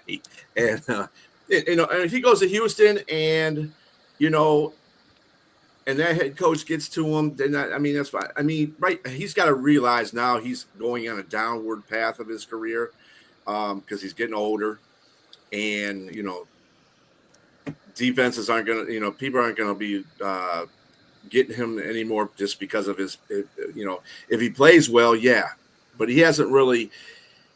He played good in a rotation with Philadelphia. I'll put it to you this way: I didn't see Right. he might have made a couple of impact plays for you guys during the season, but you want somebody that, like Malcolm Jenkins, you want somebody that's going to continue to make impact plays on a consistent basis. You know what I'm So, saying? I'm sorry, I don't mean to cut you off. This is the exact reason why nobody listens to this Jamie Lindsay guy. All right, he's a Tampa Bay. Hey, he's a Tampa Bay fan, and really, I mean, nobody really likes him down there either because he doesn't know football. To say that Cooper DeJean only had one interception all season long and didn't do anything else shows how stupid you are when it comes to football. That's why nobody listens to anything that you say. to think that the Eagles aren't going to win a Super Bowl anytime soon. Again, you guys don't have any chance. You guys beat us one game in a day where they had a hurricane and it was 200 degrees and the Eagles were so ill prepared they didn't want to be there. So you learn how to actually win games in your own division before you start talking to me there, Jamie, because we are the world champs. And last time I checked, you're still crying about Banana Ball. So go cry about Banana Ball and get off my page. Oh my goodness. All right, we got some comments that are coming in right now. Oh Lord have mercy. Hold on, let me go back before I get to this other person. Hi, Jamie Lindsay. I didn't even realize you were commenting. This is who I was talking about. He says DeJean great. He's not great. He made one play okay, so you must have saw that comment, Pat. I did. That's why I had to go ahead and mention something. Because Jamie's like 4'6". He's got a big Napoleon complex. He's a Tampa Bay fan who dresses up. He paints his face a little bit like the Ultimate Warrior. He tries to be like all big and bad and stuff like that. But he's in Tampa, so it's he's got like one of those big trucks. He's got to overcompensate for a lot of different things. But all us Jamie stick together. Yeah, hi Broski Bear. Hey Broski Bear. Yeah. Yeah, he's a Chicago Bear fan, obviously. Yeah, Brad Kryson says, hi guys, checking in. Jamie. NOLA day today. If the Phillies stay healthy, we can go all the way. Hello, Brad. Thanks for joining us. One of the Philly sports guys followers. And Brad is definitely he is one of the Philly faithful. A little bit of a homer. He's a little bit of a homer, but we love Brad. He said, shut your mouth. The Philadelphia Eagles will win another Super Bowl. Let's Paz, we always love to have you come in because we don't get enough Philly news until you come in. So thank you. We'll come back to you on some other Philly sports in just a second. But I want to get y'all's opinion. I was just looking while we're here. Everybody knows Kirk Cousins wants out of his contract with Atlanta now that he's milked them for the money that they've gotten. And so he's been spotted up there in Ohio this weekend and made known of it. I mean, hashtagging himself at Chipotle, and they're hashtagging Browns in the caption on Twitter and X and all this stuff. He's taking pictures with employees at Chipotle. Then he went to some barbecue joint in Avon and took some pictures there, and they're hashtagging Browns there. And he was making himself really known throughout, like with regular heyday people, visiting throughout multiple establishments in Northern Ohio over the course of the day, which was Thursday. It's no secret that he's gone to Arthur Blank and said, hey, I'm not here for a backup position. Yeah, you guys paid me, but I want out. Trade me. And Arthur Blank's like, nope, we paid you. You're going to sit down and just be here in case we need you. Did he go to the Christmas Story house? He hasn't been there. He hasn't been everywhere in Cleveland unless you go travel just 20 minutes outside of Cleveland and go to the Christmas Story house. You got to take a picture in front of the Christmas Story house and be like, Ralphie, I can't get up. Because that's kind of what Kirk Cousins is. Yeah, it doesn't look like he went there, but there is a connection. Kevin Stefanski was Cousins' offensive coordinator in Minnesota. So let's not forget that that's a very vital piece. The Browns do need a quarterback, and Cousins is apparently waiting until after the draft to try to facilitate once again a trade out of Atlanta. What do you guys think? How would Cleveland pay him? Right. That's my question. I mean, what they're gonna say? Okay, because you're going to try to be, is he trying to make Atlanta fit the bill? Is that how that's going to work? I don't know. Nobody's paying that gazillion dollars for him. Well, they already flipped the bill. They already gave him guaranteed money.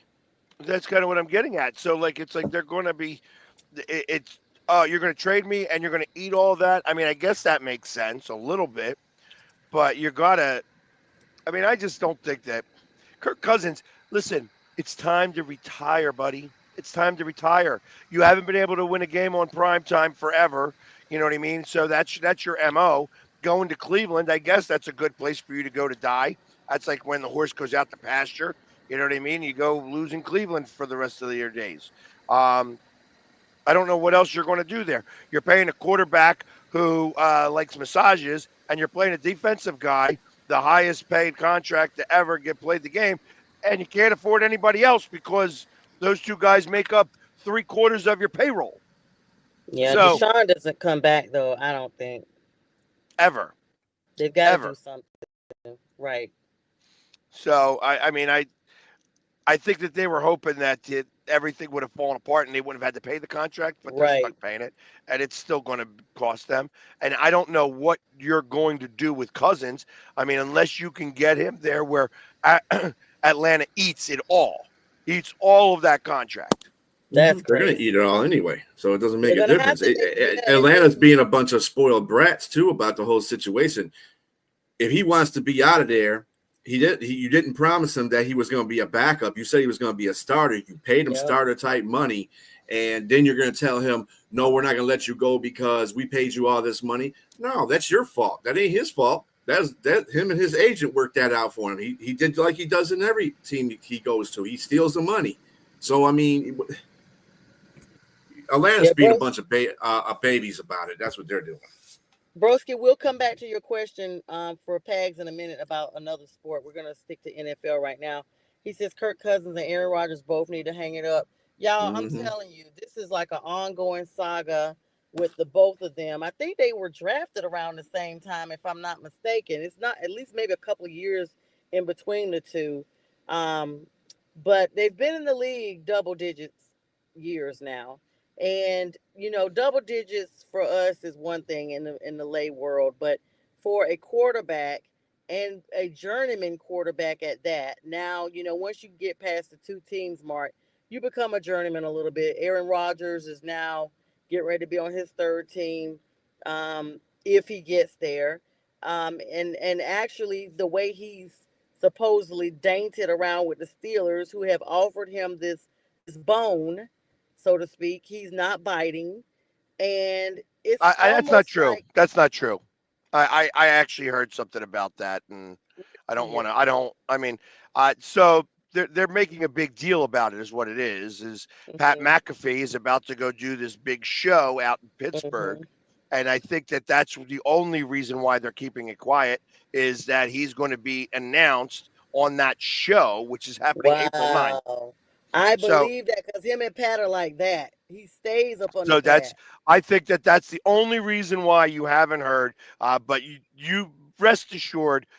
Listen, Pittsburgh's got everything else except a quarterback right now, Yep. and they haven't done anything. They're going to say, "Oh yeah, I mean, whoever they got on their roster right now, who's been Mason Rudolph, I think is who it is."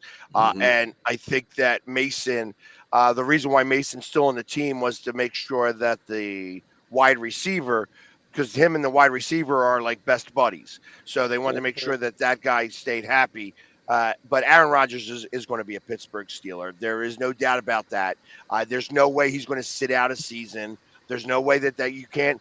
Listen, the moment you stop playing forever. And I Yep. think that That's what I Aaron was gonna Rodgers say. understands that. So I think he plays this year for Pittsburgh, and that gets announced on April 9th when they have this big event for Pat McAfee.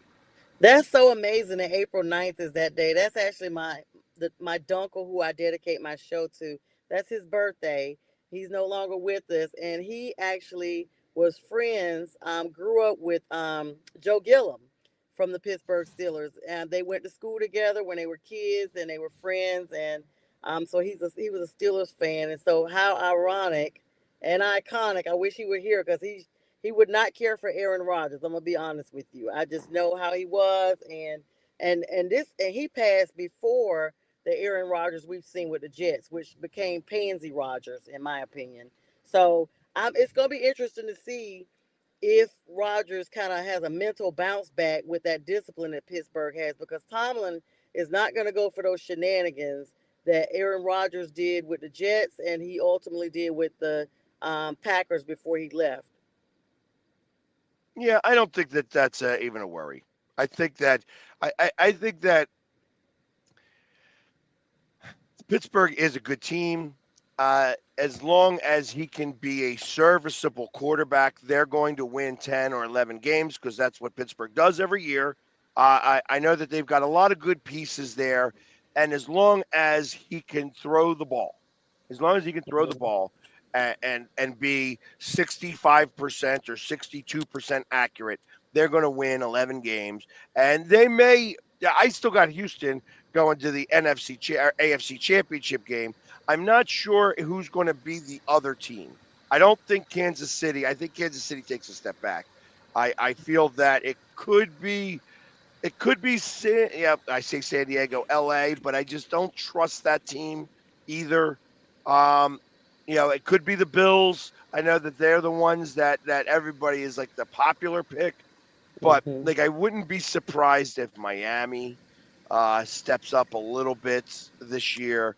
But I It's got about time Houston for there. them. But it wouldn't surprise me that if it's not Pittsburgh, it's Baltimore. I know that Baltimore's coach just Harbaugh got a 3-year I extension. was just about to talk about that. You read my Hmm. mind. I literally have the notes right here. Thanks, Pags. So, but that's like I said, I know that I don't trust the quarterback there either. Like I know that he's a great quarterback, but when I feel like he's Michael Vick, and with Michael Vick, if pay attention to Michael Vick, you beat Michael Vick. And that's kind of the Hmm. same way here. It's like I think that's how you beat Baltimore. You pay attention to their quarterback.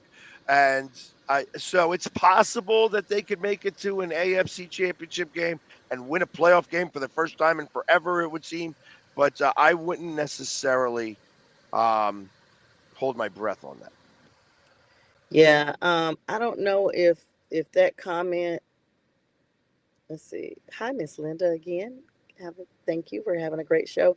I don't know if that comment about Turner and Real Muto that's not NFL related. That's That's baseball, right? baseball. That's Yeah, we're gonna baseball. Hmm. come back to the baseball questions in a minute, guys. We got a couple of those.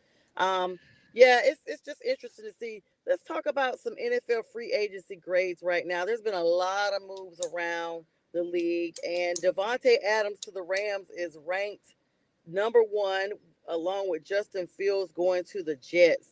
I'm gonna be honest, guys. I'm not 100% still sold on Justin Fields as a starting quarterback. I just feel like that time has come and gone where he was. And I'm in a franchise like the Jets, even though they've had a lot of players in place, I feel like the Aaron Rodgers cloud will continue to loom for a little bit. That locker room needs to get some discipline back. And I don't know if Justin Fields is the one to go in there and revamp that. So I don't know about that trade being the highest one, but I will agree to Devontae Adams trade to the Rams. What are you guys' thoughts? I'm gonna Well, at let least, you do it. well, at least for the Justin Fields thing, I think that Justin Fields is one of those quarterbacks that's on a wrong team at the wrong time. I think he's a capable quarterback. We'll see what AG can do with him with the Jets. I mean, they moved they he wasn't the starting quarterback for Pittsburgh last year, but he started because Wilson was out. He did a pretty good job. I'm not saying he was lights out or anything like that, but he was 4-2 with them. So I mean he was capable.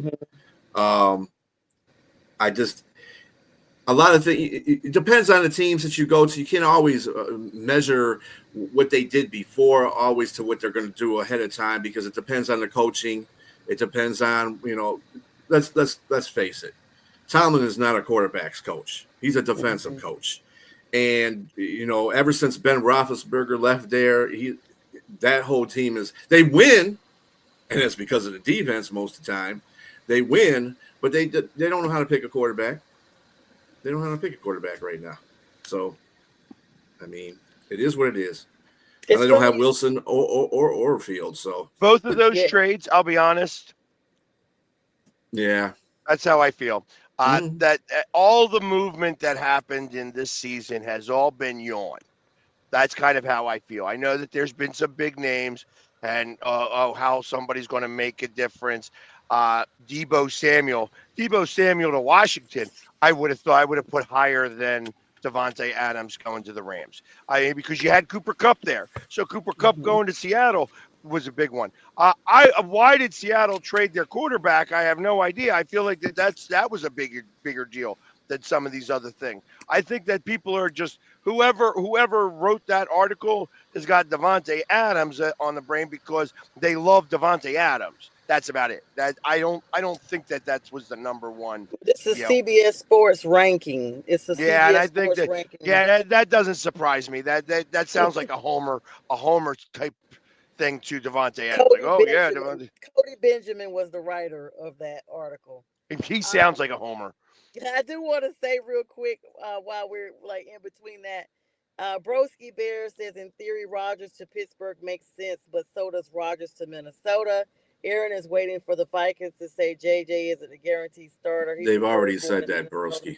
They've already mentioned that, They've Broski. already said that.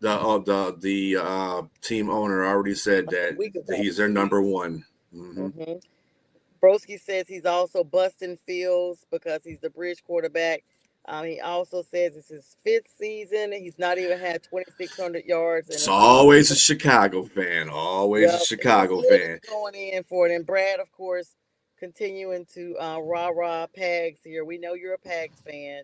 He's mentioned several times in the comments that the Eagles are America's number one team. Thank you so much, Brad. We recognize that. Thank you. Congratulations again. Um, I don't know, guys. So, what are your thoughts on Devonte Adams then? Like, was that a high trade or not really? Just I meh. mean, it's good for Stafford. I mean, he's I got another weapon to throw to. So I mean, and Is he's a it really? veteran. I Yeah. I feel like the Rams jumped the shark. Yeah. You know, what I mean, it's just like it sounds. You know, it's that they definitely date that statement. Definitely dates myself, but that's exactly kind of what I feel. I feel like that they are so far beyond. I mean, I know that they made a run, and you could say that they were a sack away from beating us in the playoffs, and I don't think so. You know what I mean? I think that they're still a bit away, but I mean, you had Cooper Cup, and all of a sudden you're like, no, we're not going to deal with Cooper Cup. Now we're going to have Devontae Adams, who, last time I checked, has been a cancer in locker rooms every time that he's gone Yep. somewhere. So, Yep. He's a junior to Aaron Rodgers. That's his, BFF. And you could throw Lazard in there with him. It's the trio of toxicity. Anybody that's a branch from the Aaron Rodgers tree, get ready for the drama. And that's why I am not sold on him in Pittsburgh unless Tomlin brings the hammer down and makes sure that Rodgers doesn't come in and trying to run the locker room. And he's a coach killer. He is a coach killer. He is literally like, I mean, he's not a team player. He's like I said last season, instead of bonding with your new team, you're somewhere sniffing mushrooms and on these retreats over in Honduras and Nicaragua and wherever you are. But is that you're what you not. do? You sniff mushrooms? Yeah, that's what I say. I always say he sniffs them. I don't know.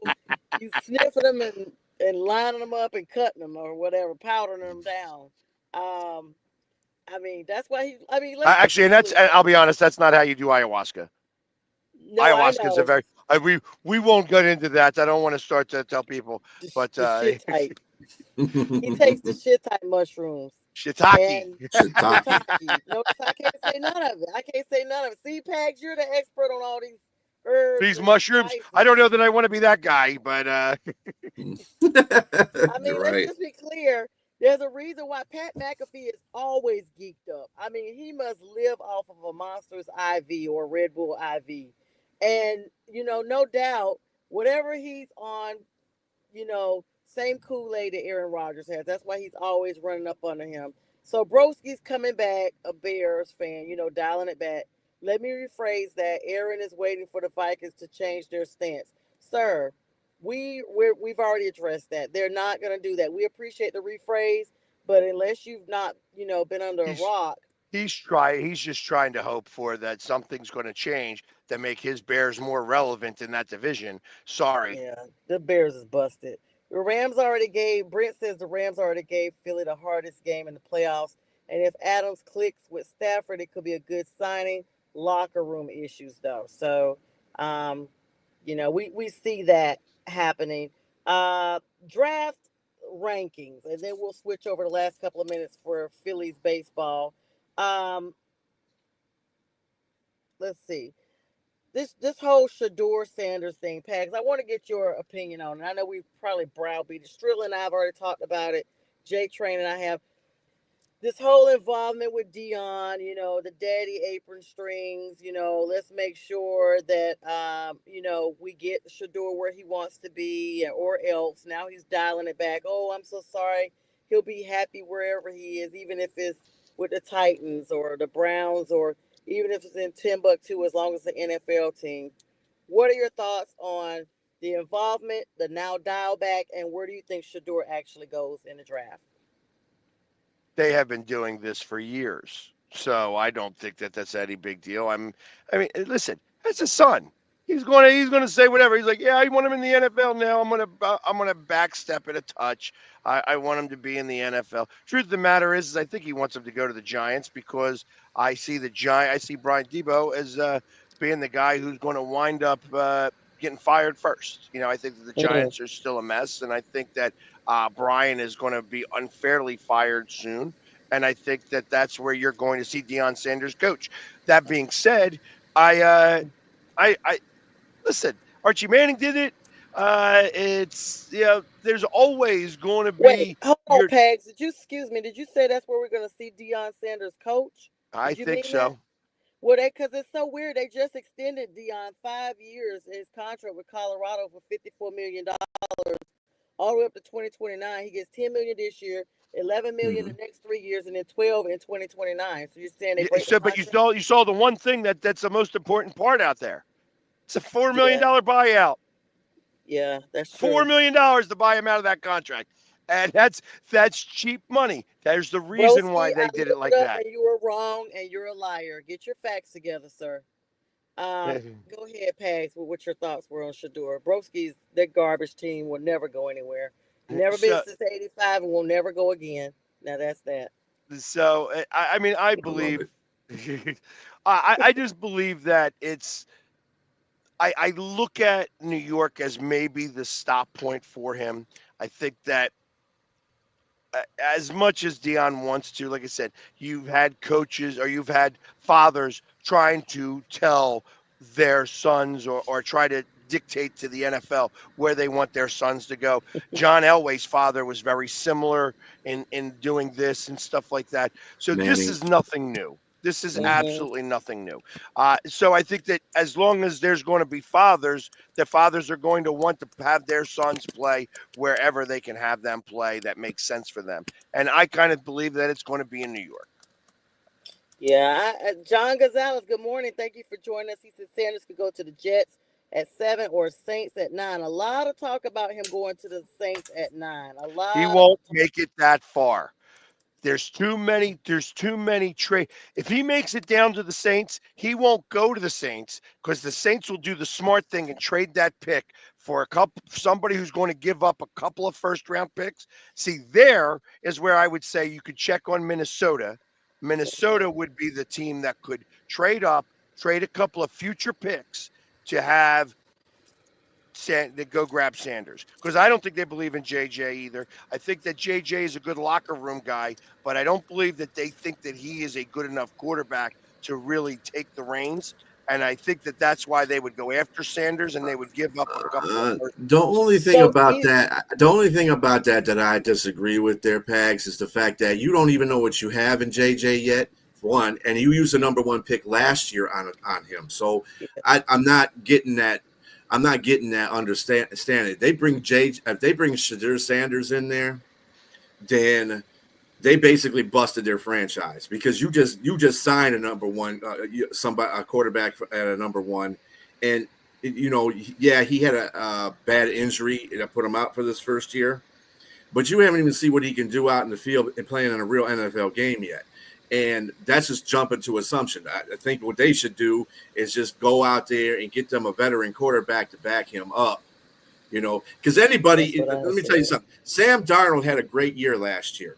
You know why he had a great year last year? Because he had a quarterback whisperer as a coach, and he also had a good offense to work with. So you can put anybody behind there, and they did bump up their offensive line.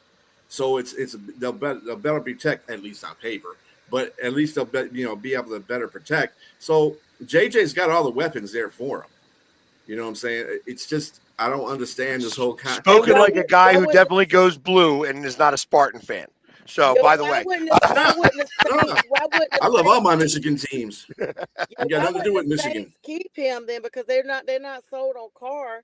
It would make sense that they would let Shador come there because Carr is not the quarterback of the future, no matter what they've extended him with. well, no, and I get that. Like I said, I don't think that he's going to make it that far down. I think that there are too many other teams that will trade up for Shador Sanders. I think that that's a real statement. And I think that somebody will leverage a little bit of their future picks for him. And so he won't make it to number 9. I think that there's going to be somebody who believes in him more than anything else. So I'd say, and I know, you could say whatever you want to. I still believe that the Raiders are probably the team that could possibly, that he'll stop at the Raiders, even though they played this whole trade and stuff like that, blah, Yep. blah, blah. I'm not really concerned about that either. I just think that, you know, you could say, to add even to what you're saying, the one thing I've heard about J.J. McCarthy is that he is a master at watching film, and that Darnold learned a lot watching film with J.J. Not necessarily what's happening in the film, but watching the film and getting what you need to get from the film. That Darnold learned a lot from that, and he's taking a lot of that from J.J. McCarthy. And I've heard that about him, which is what makes him a really good locker room guy to have there, because he is a student of the game. And that's really important. But the last guy I remember being an amazing student of the game was Doug Peterson. That's the last one I heard that has very similar mentality level. And Doug Peterson was an okay quarterback, uh, but I mean, also taught other quarterbacks how to watch film and play the game and learn some of that stuff. So there's a piece of me that feels that although he is a great student of the game, is he going to be a good enough quarterback? I can't answer that question yet. You're right. Well, you don't know what you have. And are you willing to risk a season where you have a lot of potential on a guy that you're not sure about? Yeah, he Well, said based on Shador is probably listen, going to slide back like Lamar. well, based on the fact that again, I live in Michigan, so I watch all Michigan and Michigan State games. When he played on Michigan, he was just basically a game manager, and that's all you really have to do with this Minnesota offense is be a game manager. That's what Sam Darnold was. He was a game manager, and if he can do that, he'll be fine. Nobody's asking him to go out there, and be touchdown Joe. You know what I'm saying? He's got to be just managing the game. He's got enough running back support. He's got an offensive line. He's got great receivers and a great tight end. I mean, he's got a ready built offense, and that's what you want for your quarterback. If you're bringing in a new quarterback, you want weapons around him so he can succeed. And that's all really they need to ask of him. Didn't they lose a couple of players on their offensive line, though? But they replaced him with better offensive linemen. That's okay. I don't know who they replaced him with, but I know that I saw that they lost a couple of guys, and that's Bradbury, the center. They lost him, but they replaced him with Kelly, the center from Indianapolis, which is an upgrade. All right. So I mean, it'll be interesting to see. Listen, I mean, you won all those games to have a first round exit. That's no bueno. You know what I mean? That's so you gotta figure it out and get over that hump. That's going to be a tough one, especially in that division. That division is not a simple division. And now you're playing the NFC East this year, which has got, like I said, I mean, Dallas has fallen off. Obviously, the Giants are a train wreck. But you got Washington, who is up and coming, and Philadelphia, who are the world champs. So it's going to be a tough season, a lot tougher season than it was when you were going up against the South. Yeah, definitely a tough season going in, and it's something definitely to keep our eyes on. I tell you, but who knows? I've got a couple of questions for you, Pags, as we switch to baseball here. The last 15 minutes of the show, great show with B. Trilla. Check out his podcast, One ASS Cheek and Three Toes. He'll be on this afternoon at 4 p.m. Eastern Standard Time, and he's on every weekday at 2 p.m. Eastern Standard Time. That show will be changing times in May, but for now, we're all set for April. So make sure you check him out. He's on the Huddle Sports Network as well. A question for you from Broski Bear. He said, how good is Angelo's on Ninth and Fitzwater? It is the That's the best first. cheesesteak in the city, and also probably one of the best pizzas in the city, hands down. Okay, Hands he's down. trying. I love cheesesteaks. There's a lot of amazing cheesesteaks place, but Angelo's right now is the number one. I He heard that too. probably Googled that and tried to get on your good side. Because we know he's a bigger fan. Here's a really legit question. As we talk about the Phillies wrapping up and MLB, we started out talking about that at the top of the show. B. Strilla gave us a whole rundown. He and Dre Train over MLB, including that 20-9 whopping blowdown yesterday with these new bats they've gotten, the torpedo bats that the Yankees have gotten away with. However, Brad's question says Turner and Real Muto are hurt. What are your thoughts on marching everyone? Well, Marshawn is Marshawn, the excuse me. center that's going to be the center, the catcher, and he's going to get his opportunity while Real Muto's hurt. I'm surprised that Real Muto, like, I mean, he had such a terrible opening day. He had struck out 4 times swinging. Um, that was really a tough one. I actually and kind of talk a little bit. I actually chose the Tigers to win the division up there. I hope that that this is just a little hiccup on coming north that they had for this opening series to go Well, 0 and 3. Yes. Well, they did play. They did play the world champions, and L.A. is loaded. This is no Just a doubt. just a I small plug in real quick, guys. I'm sorry I missed a comment from Miss Linda. She said a game manager doesn't win Super Bowls anymore. And Brent says I can see the Vikings finishing 500 or a little better. JJ's roster is loaded with talent. Let me just grab those, and now we are full swing in baseball. Sorry about that, guys. Yeah, no big deal. I think I know that they played the world champs, and it's I tell you, I've been saying it, and I know that they started off 5-0. So I'm going to just continue to say this, though, that when they have to start to hit adversity, they are not going to go 162-0. They are not going to win 100 games. They are Right. going to start to falter. And when they falter, there is too much money on that roster and too many egos, and you're going to have a hard time catching it back around again. So I would not be surprised to see that 500 or $600 million payroll not make the playoffs. I firmly believe that. That being said, obviously they had that one game. Had they won that extra innings game, they probably could come back and win the next day, and they didn't. And that's the reason why they're 0-3. I like the Tigers to make it to the playoffs this year. I think Cleveland's pitching is only going to do so much. Their bats are still not strong enough. As far as the Yankees go, listen, the Yankees are Guess what? The Yankees are another team that ain't going to make the playoffs. They just ain't got it, and their pitching is being hurt is going to hurt them here starting in month number 2. Uh, the Phillies right now. Turner being a little bit hurt, Real Muto being a little bit hurt. I want to see the guys step up a little bit. I think Sosa was an everyday player. I was not a big fan of the Turner signing to begin with, and I think that ever since he's been here, although he's had streaks of good, he is not the player that we thought we were signing, and that's a little bit of an issue. I feel like that this was done a little bit to placate Harper and try to get Harper in the mood to be able to or get the pieces that Harper thought would be a championship team. That being said, I'm interested to see what Edmundo Sosa does when he plays every day because he's got a bat that can play every day. I like Marshawn. I think that he is going to do great up here, and he's going to be the catcher of our future.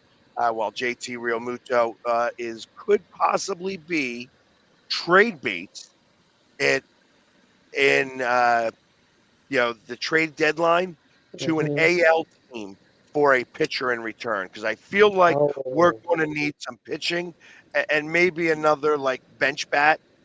And I think that that's where I would look for where JT Realmuto is going to fit in best because they're trying to figure out what to do with him.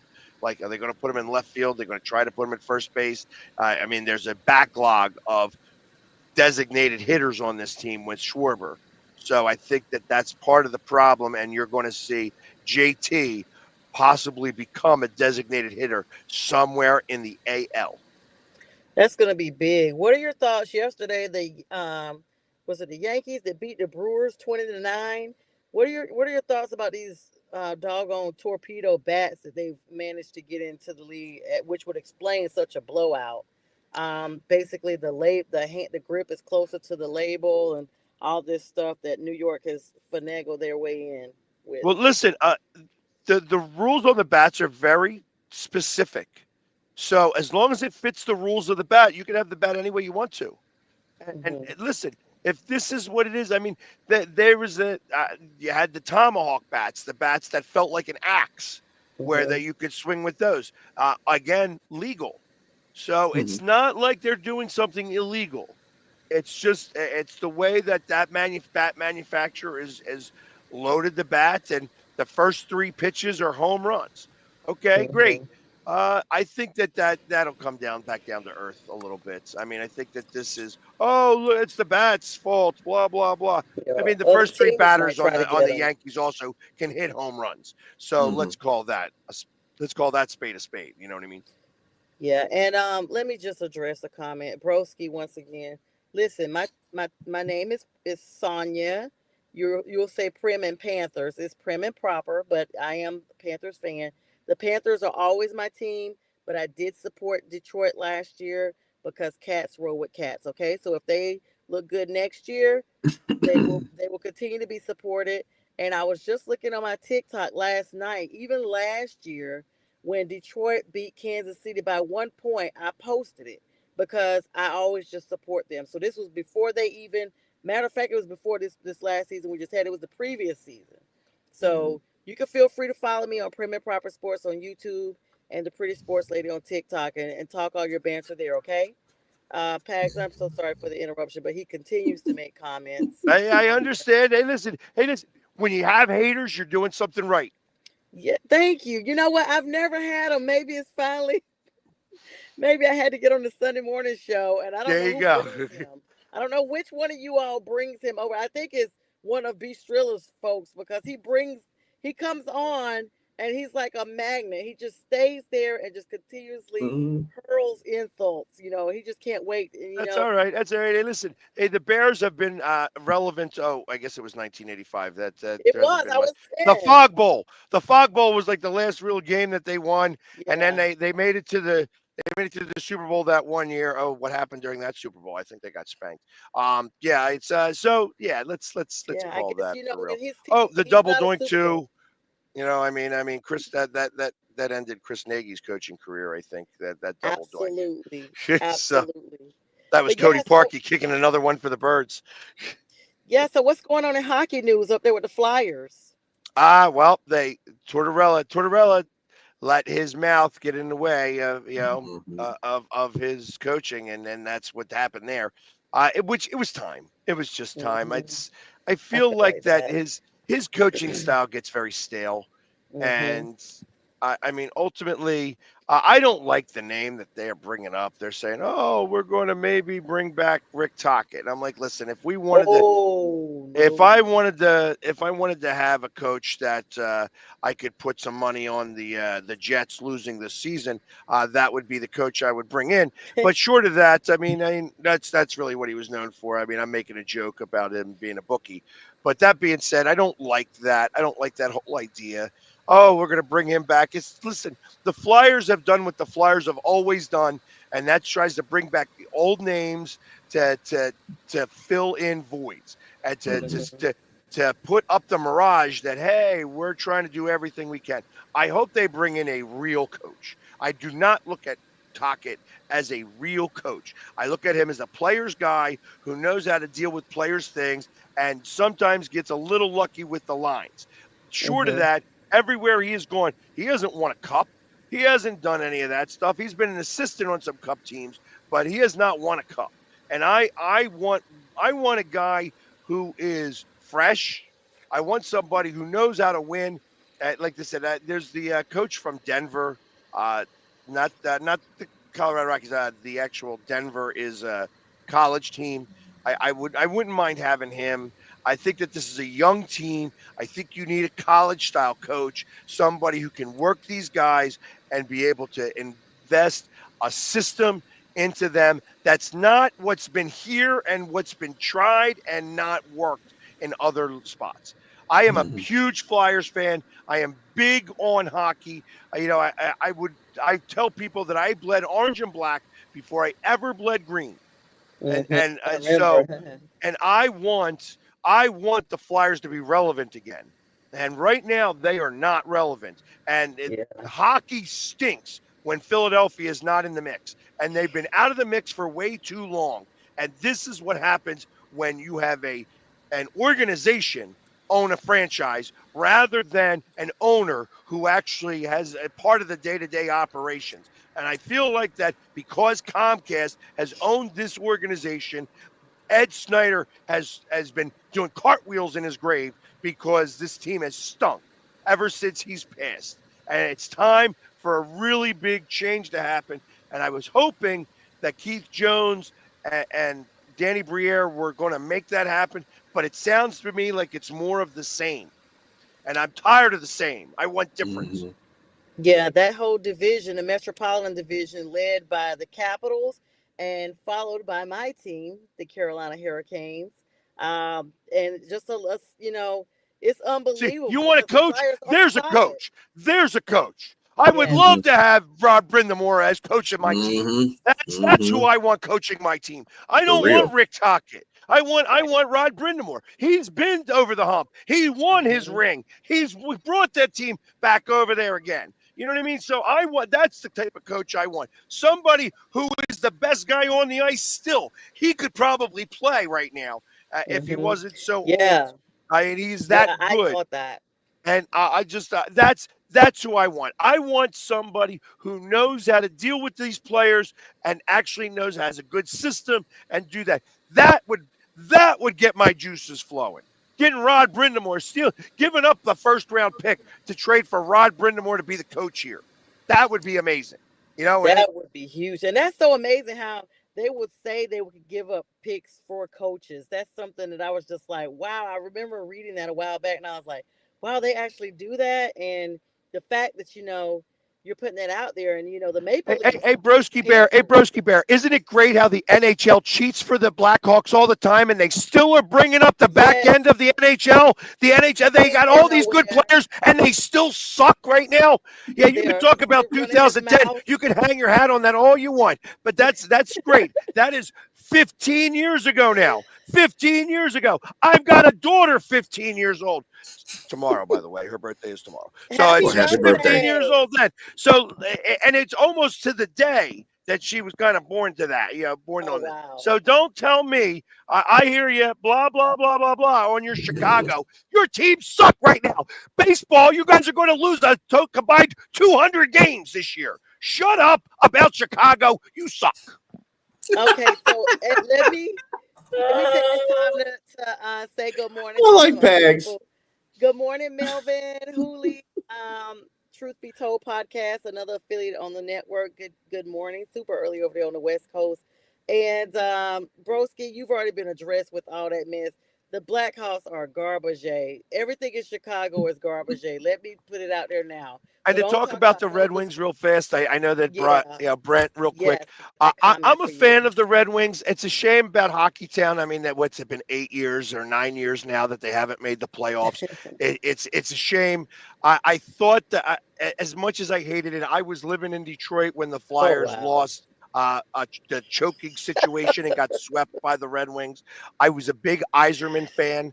And I thought that he was going to be able to make some of the difference there after doing it in tip. The problem is that the rules that the NHL put in place there, he's not ready to do yet.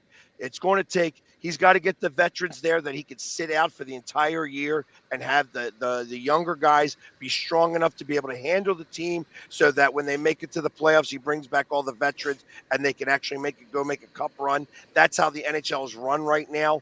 It's too odd and weird how they do that. And until they close that loophole, it's going to be done that way. So I think that he's just he's stuck in a bad situation there. But I would say look for it in 2 to 3 years. You look for Detroit and look for Philadelphia to both be back in the mix and be running the league for about the next 15 years. If the Flyers don't let Comcast do what Comcast does, which is screw it up. All right, Yeah, guys, good you heard cable it though. here first. You heard it here first. That is our time. Oh my goodness, what a show! Thank you so much for J Train, Keith Engle, who were on earlier, Pags dropping in and bringing all the energy, and of course, Be Strilla holding us down.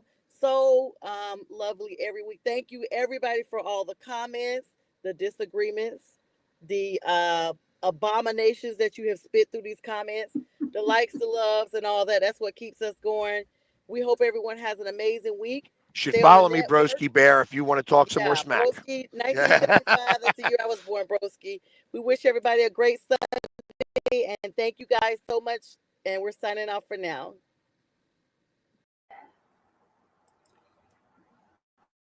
You're watching National Streaming Sports. Over 20 podcasts, 70 shows, and a 3.5-star rating on Roku TV.